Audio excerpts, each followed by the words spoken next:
aujourd'hui pour une nouvelle vidéo et dans cette vidéo, on va voir donc ce que should signifie et comment on va l'utiliser. Mais avant de commencer cette vidéo, n'hésitez pas à vous abonner à ma chaîne YouTube pour pouvoir recevoir une notification dès que la prochaine vidéo YouTube sortira. Alors, que signifie should en français? Eh bien, si vous vous posez la question, je ne vous donnerai pas la réponse. Tout simplement parce que je l'ai déjà dit plusieurs fois dans mes vidéos, pour pouvoir parler une langue, il faut réfléchir dans cette langue. Il ne faut pas traduire sa phrase en français directement en anglais pour pouvoir parler anglais. Eh bien non, sinon ça serait trop facile. Pour pouvoir parler anglais, il va falloir penser en anglais.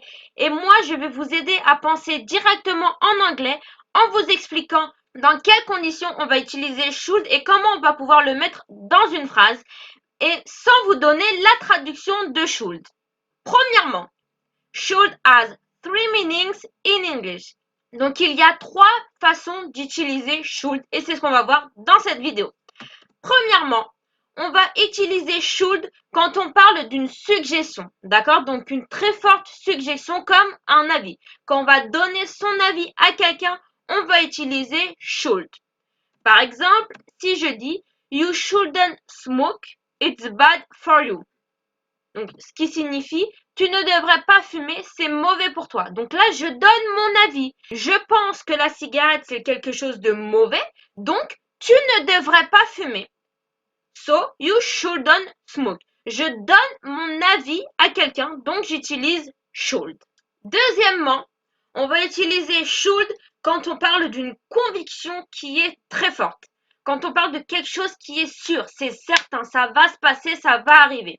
Par exemple, si je dis The movie should start soon, the lights just turned off. Ce qui signifie le film devrait bientôt commencer, les lumières viennent juste de s'éteindre. Donc là, le contexte c'est qu'on est dans une salle de cinéma, les lumières viennent juste de s'éteindre. Donc logiquement, le film va bientôt commencer. Donc dans ces cas-là, j'utilise should parce que c'est sûr. Vu que les lumières viennent de s'éteindre, le film va bientôt commencer. Il va y avoir quelques pubs avant et ensuite le film va commencer. C'est quelque chose de sûr, de certain. Donc, j'utilise should. The movie should start soon.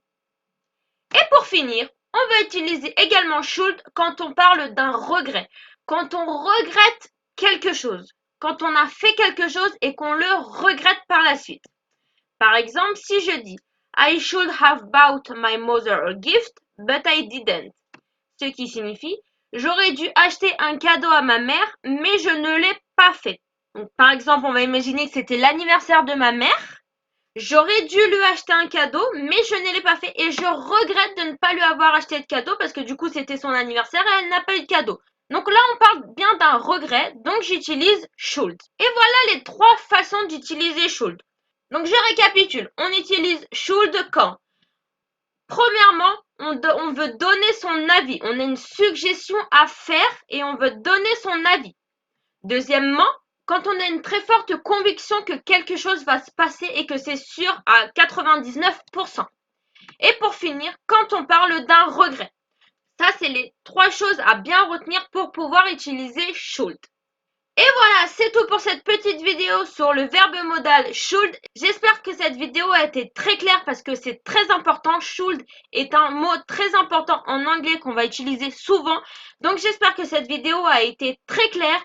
Si ça n'a pas été clair, n'hésitez pas à me mettre en commentaire et je vous y répondrai tout de suite. Il n'y a aucun souci. Avant de quitter la page, n'oubliez pas de mettre un petit like et de vous abonner, ça me ferait extrêmement plaisir. Et on se dit à bientôt pour la prochaine vidéo.